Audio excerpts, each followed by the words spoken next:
तो क्या कहते हैं कबीर साहब, पानी में मीन प्यासी और मोहे देखते आवे हंसी। कि जिसको आप ढूंढ रहे हो वो बिल्कुल आपके पास है, लेकिन आपकी नजर नहीं जा पा रही है वहां पे। आप सोच भी नहीं सकते कि वो वस्तु, वो अनमोल वस्तु कहां पे है, उसको कैसे प्राप्त कर सकते हैं। ये सब भेद एक गुरु, एक भेदी गुरु जब आपकी जिंदगी में आता है तब आपको वो भेद देता है, और उस भेद को प्राप्त करके आप उस अनमोल वस्तु को पा सकते हो जो ऑलरेडी आपके पास है। वो सार वस्तु आपके पास है, वो सार वस्तु स्वयं आप हैं। इसको समझना दोस्तों, वो सार वस्तु स्वयं आप हैं। आप ही वो चेतन आत्मा है जो 52 अक्षरों को बोलता है सारा दिन। पता नहीं कौन कौन से अक्षर बोल देता है पूरा दिन, लेकिन वो स्वयं 52 अक्षरों से न्यारा है। जैसे साहिब कहते हैं, 52 अक्षर लोक त्रय सब कुछ इन्हीं माही, और ये आखर खिर जाएंगे वो आखर इनमें नाही। यानी कि जो भी अक्षर आप बोल रहे हो वो खिर जाएंगे, जिन भी नामों की आप भक्ति कर रहे हो वो खिर जाएंगे, लेकिन वो आखर इनमें नहीं। जो वो अक्षर है, आत्म अक्षर है, वो इन 52 में नहीं है। वो तो इन 52 को पैदा कर रहा है, वो तो स्वयं अबोल है, और इन बोल 52 अक्षर को पैदा कर रहा है। ये जो बोल है, जो पूरा दिन आप बोलते हो, यही 52 अक्षर है। इन्हीं को बोलते बोलते आपने भगवानों के नाम भी बोलना शुरू कर दिए, और उसी को मंत्र जाप बना के उसी को रटना शुरू कर दिया। जहां बोल तहां अक्षर आवा, और जहां अबोल तहां मन न रहावा। बोल अबोल मदि है सोई, और जस ओ है तस लखे ना कोई। कितना स्पष्ट बता दिया कि जहां बोल तहां अक्षर आवा। जैसे ही आपके मुंह से कोई बोल निकलेगा, कोई मंत्र निकलेगा, तो एक अक्षर आ जाएगा आपके आगे। जैसे कुछ बोलोगे वो एक अक्षर का रूप धारण कर लेगा। जैसे मैंने बोला कलम, तो कलम 3 अक्षरों से उसको लिख सकते हैं। मैंने बोला दही, तो दही 2 अक्षरों से लिख सकते हैं। यानी कुछ भी मैं बोलूंगा तो वो अक्षर का रूप धारण कर लेगा। जहां बोल तहां अक्षर आवा। अब कह रहे जहां अबोल तहां मन न रहावा। जहां वो अबोल आत्मा है जिसको आप बोल भी नहीं सकते उस आत्मा को, क्योंकि वो आत्मा तो स्वयं बोलनहार है। जहां अबोल तहां मन न रहावा। जहां वो आत्मा है वहां आपका मन नहीं जा सकता। जैसे नानक साहब कहते हैं, सोचे सोच ना हो वही जो सोचे लख बार। जब तक भेदी गुरु आपको नहीं मिलेगा, लाखों बार सोचते रहो, वो वस्तु आपको नहीं मिल सकती। उसके लिए आपको भेदी गुरु चाहिए जिसको उस वस्तु का भेद पता हो। जैसे नामदेव जी की जो वाणी मैंने पीछे बताई थी आपको, उसमें साफ साफ बोला था कि संग की सहेली भेद बताया, जीव का भरम नशाया। यानी जैसे ही संग की सहेली ने भेद बताया, तो मेरा जो हीरा जो गले में पड़ा था और मैं भूल गया था उसको, वो मुझे मिल गया। इसी तरह जहां अबोल तहां मन न रहावा। वहां पर मन की गति नहीं है, मन नहीं जा सकता वहां तक। वहां काल नहीं जा सकता, वो अकाल है। तो इसको दोस्तों गहराई से समझना आपने। आगे क्या कहते हैं, बोल अबोल मधि है सोई, जस ओ है तस लखे न कोई। यानी कि बोल अबोल मधि है सोई। जितने भी बोल हैं ये अबोल के मध्य में हैं, यानी कि अबोल से ही पैदा हो रहे हैं। इस अबोल को जानना है दोस्तों, बोल को नहीं जानना है, मंत्रों को नहीं जानना है। ये आपने और हमने और ऋषि मुनियों ने बैठ के बनाए हैं तसल्ली से। साहिब कहते कोटि नाम संसार में, करोड़ों नाम है संसार में, इनसे मुक्ति ना होए, और गुप्त नाम सतपुरुष का पावे बिरला कोई।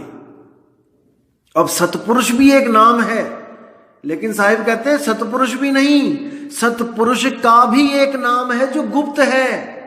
गुप्त नाम सतपुरुष का, यानी कि सतपुरुष के अलावा भी कोई एक ऐसा नाम है जो गुप्त है।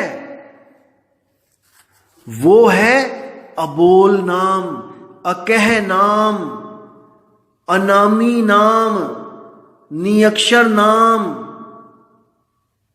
समझो इसको मेरे भाइयों, समझो। अभी नहीं समझे तो कभी नहीं समझ पाओगे। वही अनामी नाम, अकह नाम इस आत्मा को बोलते हैं। इस आत्मा का कोई नाम नहीं है। जितने भी नाम हैं शरीरों के नाम हैं, लेकिन ये आत्मा नामों से परे है। तो आगे क्या बोलते हैं? आत्म ज्ञान बिना नर भटके, कभी मथुरा कभी काशी।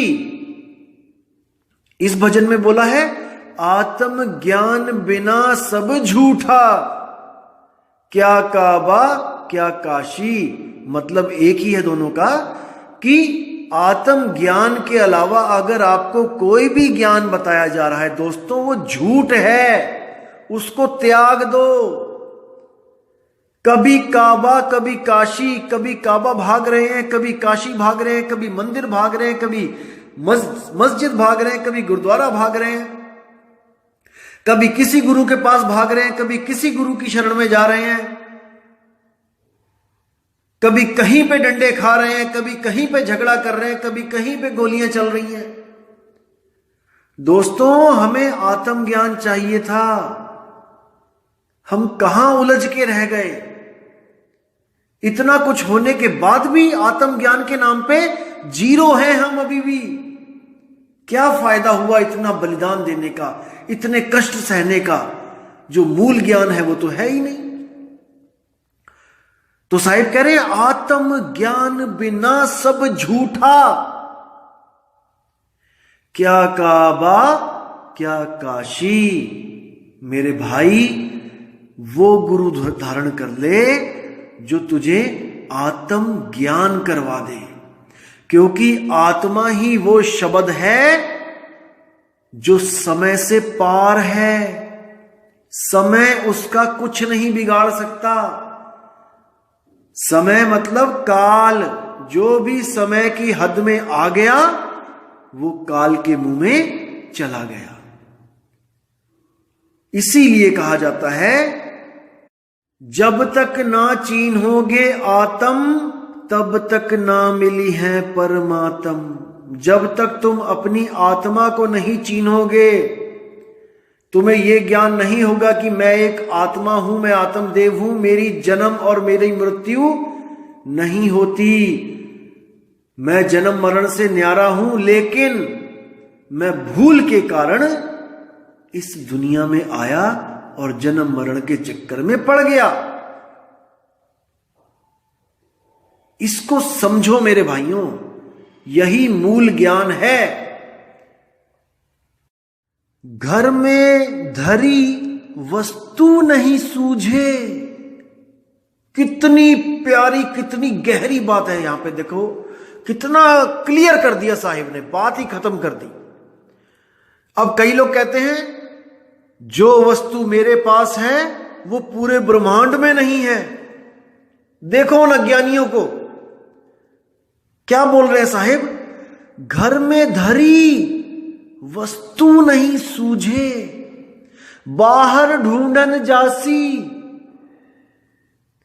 घर में वस्तु पड़ी हुई है, लेकिन हमें खबर ही नहीं है, पता नहीं कहां कहां भटक रहे हैं हम, और ऐसे ऐसे गुरुओं के चक्कर में पड़ रहे हैं जो वो सार वस्तु हमारे कान में डाल रहे हैं।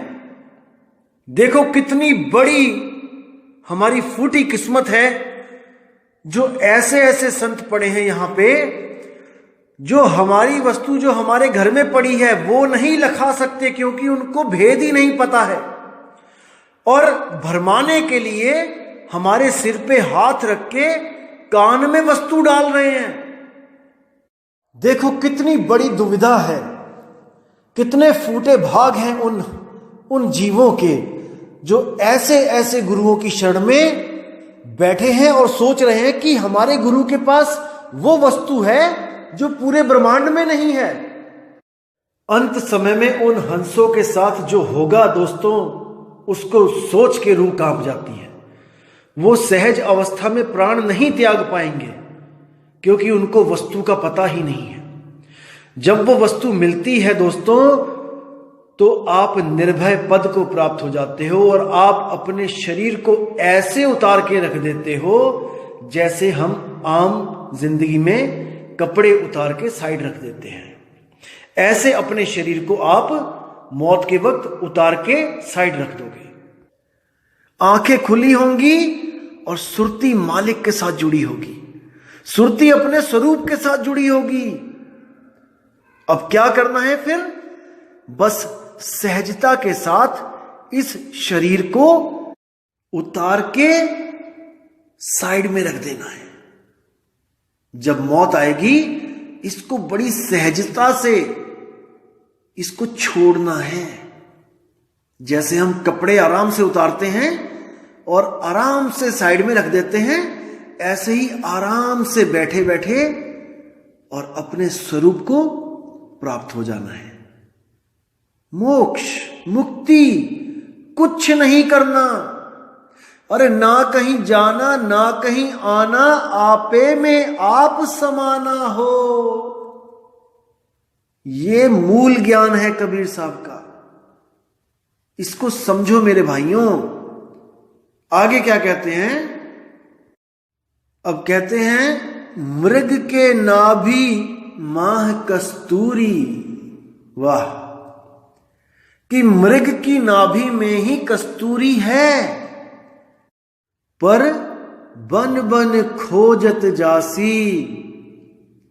बिना भेद के खोजता फिर रहा है, भटक रहा है, लेकिन वस्तु पास होते हुए भी बहुत दूर है। इसलिए कहते हैं कि जब भेदी गुरु मिल जाएगा तो पल में वो वस्तु मिल जाएगी। अरे कोटि जन्म का पंथ था, पल में दिया पहुंचाए। अरे सतगुरु बड़े दयाल हैं, भेद दिया बतलाए। वाह, साहिब कहते हैं सतगुरु बड़े दयाल हैं, ऐसा दयाल और कोई नहीं है जो आपको भेद बता देते हैं आप पर दया करके। लेकिन माफी चाहूंगा, कुछ ऐसे कपटी भी होते हैं इस दुनिया में जिनको मुक्ति से कुछ लेना देना नहीं होता। वो तो बस ये देखने जाते हैं कि वो गुरु क्या दे रहा है, वो गुरु क्या दे रहा है, वो गुरु क्या दे रहा है, और उनको ज्ञान से कुछ लेना देना नहीं होता। भेद नहीं जान पाते हैं और अपना दिमाग लगा के, जो एक्स्ट्रा दिमाग लगा के अपने मन से ही कुछ ना कुछ उल्टा पुल्टा सोच के कि शायद वो ऐसे करवाते होंगे, शायद वो ऐसे करवाते होंगे, शायद ऐसा हो जाएगा, और अपने मन की खिचड़ी बना के पका के वापस बेरंग लिफाफे की तरह अपने घर वापस पहुंच जाते हैं। यानी कि बारिश में घड़ा लेके गए भरने के लिए, लेकिन घड़ा उल्टा था, भरेगा कैसे? जब तक बर्तन सीधा नहीं करोगे उसमें पानी नहीं जाएगा। तो साहिब कह रहे हैं वस्तु तुम्हारे पास है, वो सार वस्तु तुम्हें कोई दे नहीं सकता, कोई भी नहीं दे सकता। अरे उस कस्तूरी कौन दे सकता है हिरन को, मुझे कोई बताए। लेकिन भेद ना होने के कारण उसके पास जो कस्तूरी है वो उससे बहुत दूर है। कस्तूरी कुंडल बसे मर्ग ढूंढे बन माही, अरे ऐसे रमता राम है दुनिया जाने नाही। वो रमता राम वो सब में बस रहा है, लेकिन बलिहारी व घट की जिस घट परगट होई, यानी बलिहार जाता हूं मैं उस घट की जो विवेक के द्वारा इस ज्ञान को समझ जाता है कि वो परमात्मा कहीं और नहीं है, हमारे पास है, सबके पास है। वो किसी सतलोक में नहीं बैठा है, किसी कुर्सी पे, किसी मेज पे, किसी तख्त पे। वो किसी स्वर्ग में नहीं बैठा है इंद्र बन के, वो किसी ब्रह्मलोक में नहीं बैठा है ब्रह्म बन के। भाई वो घट घट मेरा साइया है, सूनी सेज न कोई, और बलिहारी व घट की जिस घट पर गट होई। तो आगे कहते हैं, मृग के नाभि माह कस्तूरी, बन बन खोजत जासी, और कहें कबीर सुनो भाई साधो, सहज मिले अविनाशी। कि वो अविनाशी सहज ही मिलेगा। सहज योग जब करोगे, सहज साधना करोगे, तब आपको समझ में आएगा कि वो कैसे मिल सकता है सहजता से। वो किसी भी हठ योग से, कर्म योग से, प्रेम योग से, राज योग से नहीं मिलने वाला। वो केवल और केवल सहज योग से मिलेगा। सहज योग का मतलब क्या है? सुरती को सारी दुनिया से हटा के एक शब्द में लगाना, और वो एक शब्द ही सार शब्द है जो 52 अक्षरों से न्यारा है। जब 52 का टूटे डोरा, सहजे छूटे काल झकोरा। वो काल सहजता से ही छूट जाता है। जब 52 का टूटे डोरा, सहजे छूटे काल झकोरा, फिर नहीं आए फिर नहीं जाए, सार शब्द में रहे समाये। सार शब्द ही उसका निज घर है। जाप मरे अजपा मरे, अनहद भी मर जाए, सुरत समाये शब्द में, वाको काल न खाए। अगर सार शब्द में वो सुरत समा गई तो काल की पहुंच वहां तक नहीं है। काल वहां पहुंच ही नहीं सकता। तो इसको समझना है दोस्तों मेरे, इस बातों को समझना है। ये समझोगे तो मूल ज्ञान को प्राप्त कर जाओगे, वरना उस पवित्र ज्ञान में ही उलझे रहोगे। मूल ज्ञान और पवित्र ज्ञान में जमीन आसमान का अंतर होता है दोस्तों। पवित्र ज्ञान बच्चों के लिए बनाया गया है। जो अभी भक्ति की ABCD नहीं जानते हैं, उनके लिए बनाया गया है, ताकि उनका ब्रह्मा विष्णु महेश, शेरावाली माता और उसके जो पति काल हैं, जिसको हम कहते हैं मन और माया। मन कौन है? ये अलख है, इसको कहते हैं अलख निरंजन। और माया कौन है? वो आदि माया, महामाई, शेरावाली अष्टांगी। मन और माया ही काल और शेरावाली हैं, और इनके 3 पुत्र हैं, रजोगुण, सतोगुण, तमोगुण, यानी ब्रह्मा विष्णु महेश। केवल इन 3 गुण और मन माया से अलग करने के लिए इस जीव को पवित्र ज्ञान सुनाया जाता है। पवित्र ज्ञान एक छोटी कहानी है, जिससे आपको यह ज्ञान हो जाता है कि हमने किसकी पूजा नहीं करनी है, कहां पे नहीं उलझना है। ये ज्ञान गीता में भी बोला गया है कि जो लोग रजोगुण, सत्वगुण, तमोगुण की भक्ति करते हैं उनको मैं प्राप्त नहीं हो सकता। इसी चीज को कबीर साहब ने बोला है अनुराग सागर में कि ब्रह्मा, विष्णु, महेश की जो भक्ति करते हैं वो काल के लोक में ही रहते हैं। गीता में इन तीनों गुणों से तो परे बोल दिया गया है, लेकिन उठा के फिर ओंकार में यानी 52 अक्षर में जीव को उलझा दिया कि ओम का सिमरण करो, एक अक्षर ओम ही मेरा मंत्र है, मुझे पाने की विधि है। दोस्तों इसको समझना है कि ओम बड़ा या जहां से आया, यानी कि ओम कहां से प्रकट हुआ है? आपके मुख में से। अगर आप नहीं बोलोगे ओम तो ये ओम गुप्त है, ये प्रकट नहीं है।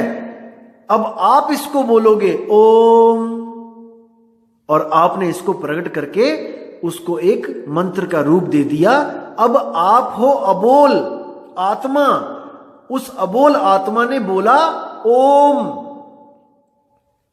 यानी कि आप हो generator, the one who generate the mantras.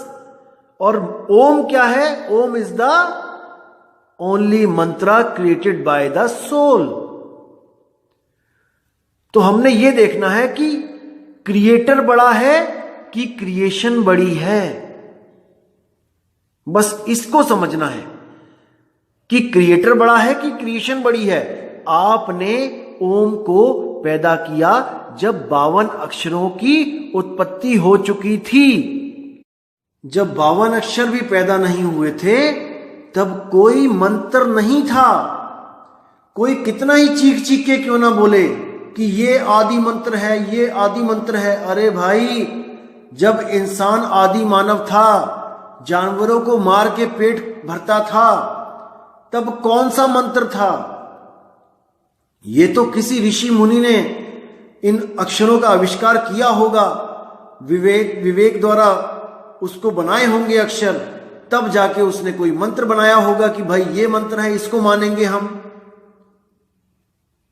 इसको समझना है दोस्तों, किसी के साथ कोई झगड़ा नहीं है। अगर किसी को लगता है कि हां हमारे मंत्रों के बारे में ये गलत बोल रहा है, तो आप अपने मंत्र जपो। ये सत्संग केवल विवेकी पुरुषों के लिए है, जो ये समझ गए हैं कि आत्मा हमेशा मंत्रों से बड़ी है। आत्मा की वजह से मंत्र अस्तित्व में है, मंत्रों की वजह से आत्मा नहीं है। आत्मा अजन्मा है, मंत्र पैदा होते हैं और बदलते रहते हैं। तो इसको दोस्तों समझना है। पवित्र ज्ञान और मूल ज्ञान में क्या फर्क है? जैसे एक छोटा बच्चा जो फर्स्ट क्लास में है, वो सूरज के बारे में सवाल पूछता है मैडम से कि मैडम हमें सूरज के बारे में बताओ। तो मैडम उसको समझाती है, बेटा sun rises in the east and sun sets in the west, यानी कि सूरज पूरब में उगता है और पश्चिम में छिप जाता है, अस्त हो जाता है। अब वो बच्चा फर्स्ट क्लास से इसको रट रहा है और 5वीं, 7वीं, 8वीं क्या सारी उम्र ये सोच के रहता है कि सूरज पूरब में उगता है और पश्चिम में वो ढल जाता है। लेकिन दोस्तों ये सच नहीं है। सच ये है कि सूरज ना तो कभी उगता है ना ही कभी ढलता है। वो एक समान एक स्थान पे प्रकाशित रहता है, 24 घंटे जलता है वो। लेकिन माया की वजह से हमें लगता है कि सूरज ढल गया है और सूरज अब कल को उगेगा, जबकि सूरज आज तक ना तो कभी उगा है और ना ही कभी ढला है। वो तो एक ही स्थान पे है। तो ये है फर्क पवित्र ज्ञान और मूल ज्ञान का। तो साहिब कह रहे हैं कि पवित्र ज्ञान तुम जग में भाखो और मूल ज्ञान गुप्त कर राखो। ये मूल ज्ञान तब बताया जाएगा जब 12वीं पीढ़ी 12वें वंश का नाश हो जाएगा। 12वां वंश कौन सा? गरीबदास जी महाराज की जितनी भी शाखाएं हैं वो 12वां वंश ही है। क्योंकि वंश का क्या मतलब होता है? हमारी आने वाली जनरेशन। जैसे कोई शर्मा है तो उसके वंश में वर्मा पैदा नहीं हो सकता, और जो ठाकुर है उसके वंश में त्रिवेदी पैदा नहीं हो सकता, और जो त्रिवेदी है उसके वंश में यादव पैदा नहीं हो सकता। जो भी उनके वंश में आगे से आगे बच्चे पैदा होंगे उनको पूर्वजों का ही वंश गिना जाएगा। प्रथम वंश में द्वितीय वंश नहीं पैदा हो सकता, द्वितीय वंश में तृतीय वंश पैदा नहीं हो सकता। इसी तरह 12वें वंश में जो भी आ गया, जिसके पास गरीबदास जी की फोटो लग गई, जिसके आश्रम में, वो 12.1, 12.2, 12.3 तो कहला सकते हैं, लेकिन 13 नहीं, क्योंकि 13वां वंश 12 से सर्वथा अलग भिन्न होगा, क्योंकि पूर्वज ही चेंज हो जाएगा। यह है मूल ज्ञान। 12वें वंश का जो प्रथम आचार्य है वो गरीबदास जी महाराज, और जो 13वें वंश के प्रथम आचार्य हैं वो मदन साहिब जी। तो इसको अच्छी तरह मन में बैठा लो। आपको मैं एक ऐसी चीज दिखाऊंगा ग्रंथों में कि आप भी सोच में पड़ जाओगे कि ऐसा कैसे हो सकता है। कई लोग मुझे पूछते हैं क्या कोई सबूत है कबीर साहब के साथ मदन साहिब का कोई नाम लिखा हो कहीं पे, कि कबीर साहिब ने मदन साहिब के बारे में कहीं बात करी हो? दोस्तों है, और श्री गुरु ग्रंथ साहब में ही दिखाऊंगा, कबीर साहब की वाणी में आपको दिखाऊंगा, जहां पे दोनों का नाम एक साथ लिखा है और गुप्त भेद रहस्य भी बताया गया है वहां पे। लेकिन अभी उस ज्ञान को ढका रहने देना है। जब आखिर में मेरी 100वीं, 150वीं, 200वीं, 500वीं, 1000वीं ऑडियो आएगी, सबसे आखिरी ऑडियो में मैं आपको वो ज्ञान दिखाऊंगा जहां पे दोनों महापुरुषों का नाम एक साथ लिखा होगा, और बड़ी सुंदर वाणी है। जब मैं उसका अर्थ करूंगा आप निहाल हो जाओगे। तो दोस्तों, आज का ज्ञान क्या था कि सहज मिले अविनाशी, वो परमात्मा, वो आत्म स्वरूप आपको सहज में मिलेगा। आपको कोई योग, जप, तप, पूजा पाठ, आरती, यज्ञ कुछ करने की जरूरत नहीं है। यहां तक कि धूप, अगरबत्ती, जोत भी नहीं जलानी पड़ेगी। ये भी कर्म कांड है। साहिब कहते हैं, भला हुआ मेरी माला टूट गई, मैं राम भजन से छूटी। मतलब अच्छा हुआ मुझे सतगुरु मिल गए, मेरी माला फाला, अगरबत्ती, जोत, देसी घी की जोत, मंत्र शंतर तंत्र सब कुछ छुड़वा दिया मेरे सतगुरु ने। तो दोस्तों, इस निर्मल ज्ञान को समझना है विवेक के द्वारा, और ये दास आपकी हर मदद करने के लिए तत्पर है। दोस्तों, 550 से ज्यादा मेल आ गई हैं जो लोग एड्रेस मांग रहे हैं गुरु जी के सत्संग का। कहां बैठाएंगे 550 लोगों को? वो जगह बहुत छोटी है। हमारे गुरु जी कोई करोड़पति अरबपति नहीं है। मन लागो मेरो यार फकीरी में, और जो सुख मिलता राम भजन में, सो सुख नहीं अमीरी में। तो दोस्तों, बहुत मुश्किल हो जाएगा। मैं बहुत कम लोगों को वो एड्रेस दूंगा जहां पर आप लोग जा सकते हो और गुरुजी का सत्संग सुन सकते हो। और देखो, मैं आपको क्लियर बता देता हूं कि हमारे पंथ में ऐसा नहीं होता कि केवल एक गुरु सत्संग पे बैठा होगा वहां पर स्टेज पे और वही केवल बोलेगा। ऐसा हमारे पंथ में नहीं होता। मैंने पहले भी आपको वाणी रखी थी कबीर साहब की, आओ संतो मेला कीजिए, खाली है तो भर भर लीजिए और भरे हैं तो शक शक पीजिए। यानी कि संतो मेला कीजिए, वहां पे आपको मेला दिखाई देगा। कम से कम 10 से 15 20 संत आपको स्टेज पे बैठे दिखाई देंगे। हर संत को अधिकार होगा अपनी बात रखने का।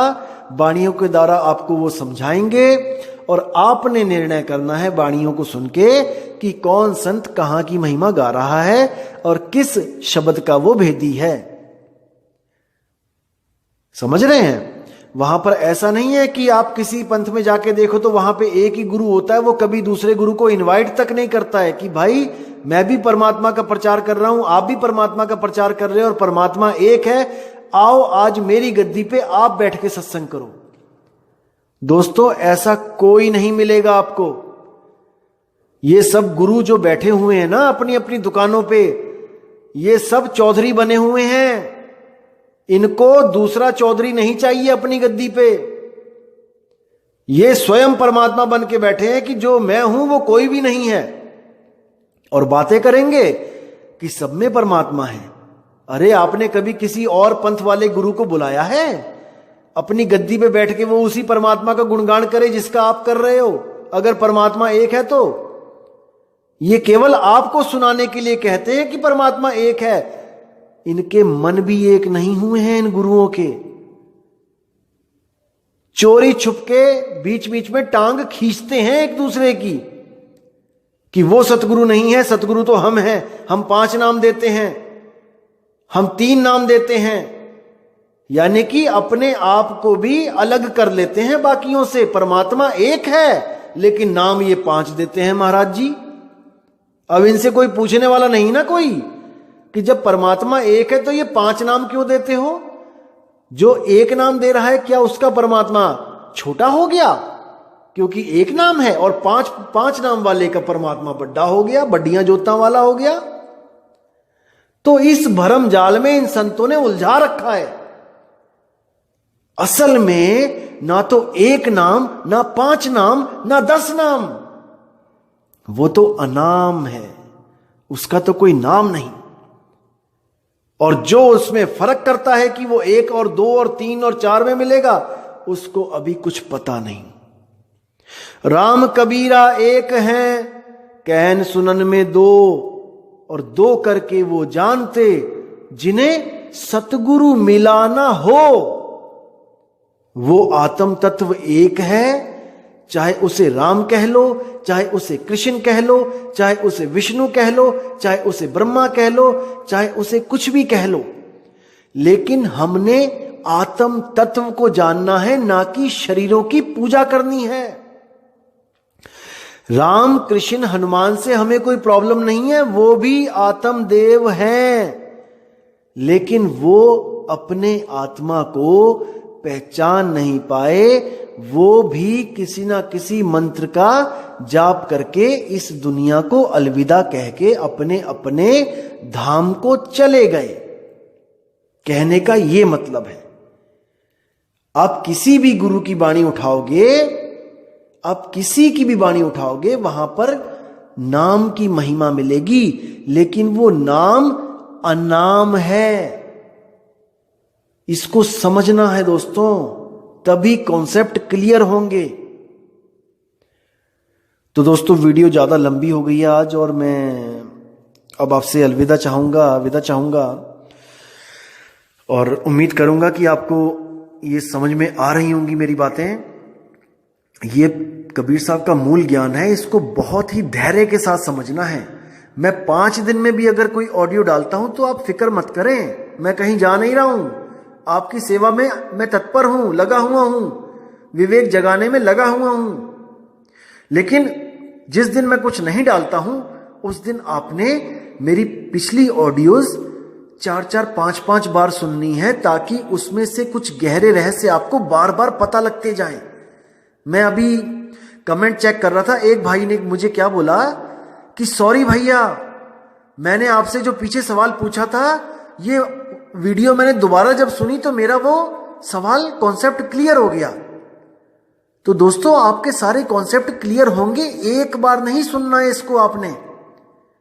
इसको आपने बार बार सुनना है। धर्मदास जी को 100 बार सुनाया कबीर साहब ने ये ज्ञान, लेकिन उसके दिमाग में ही नहीं गया। इसलिए कबीर साहब ने अनुराग सागर की एक कहानी बना के उसको समझाने की कोशिश करी, और उसके बाद उसको शब्द का भेद दिया और उसको सिमरन से जोड़ दिया, ताकि वो अपने स्वरूप को याद कर सके। लेकिन मैं आपको सुना रहा हूं ये मूल ज्ञान, इसको आपने बार बार सुनना है, बार बार समझना है दोस्तों, क्योंकि धर्मदास तो अटल हो गया था कबीर साहब पे कि जो आप कहोगे, जैसा आप कहोगे मैं मानूंगा। लेकिन दोस्तों, आप नहीं अटल हो पाओगे मेरे इस ज्ञान के ऊपर, क्योंकि आपका विश्वास तब बनेगा जब आप पूरा ज्ञान समझ जाओगे और आपके मन में 1% भी संशय नहीं बचेगा, कोई सवाल नहीं बचेगा। तब आपके हृदय में ये ज्ञान अपना घर कर सकता है। अन्यथा जल्दबाजी में आप कहो कि मैं ज्ञान को ना समझूं और मैं नाम ले लूं, दोस्तों वो टिकेगा नहीं, आप टिक नहीं पाओगे। आपके मन में हमेशा यही भ्रम रहेगा कि पता नहीं मैं सही कर रहा भी हूं कि नहीं। और जब आप डबल माइंडेड हो जाओगे, आप भक्ति नहीं कर पाओगे। दोस्तों, ये जो रिश्ता है, ये विश्वास का रिश्ता है। कहे कबीर सुनो भाई साधो, मैं तो हूं विश्वास में। जिस दिन आपके मन को ये विश्वास हो गया, आपकी आत्मा को ये विश्वास हो गया कि वो 52 अक्षर से मिलेगा ही नहीं, दोस्तों फिर वो दूर भी नहीं है, फिर वो कोई दूर नहीं है घट में पर दूर बतावे, दूर की बात निरासी। कहे कबीर सुनो भाई संतों, सहज मिले अविनाशी। वो सहज में मिलेगा, और जब वो मिलेगा तो सारे भरम खत्म हो जाएंगे। तो दोस्तों, अब आपसे मैं विदा चाहूंगा, और मैं मालिक से दुआ करूंगा कि वो आपको इतना विवेक दे, इतना विवेक दे कि आप मुझे भी पीछे छोड़ जाओ। जरूर आएगा वो दिन जब आप मुझसे भी ज्यादा विवेकी हो जाओगे। तो इसी उम्मीद के साथ मैं आपसे विदा चाहूंगा मेरे दोस्तों, मेरे भाइयों, मेरे मालिक के हंसों। जय गुरुबंदी छोड़ वैराग साहिब जी, जय गुरुबंदी छोड़ मदन साहिब जी, जय जय गुरुबंदी छोड़ सतगुरु सत्य कबीर साहिब जी की सदा ही जय हो। साहिब बंदगी सतनाम।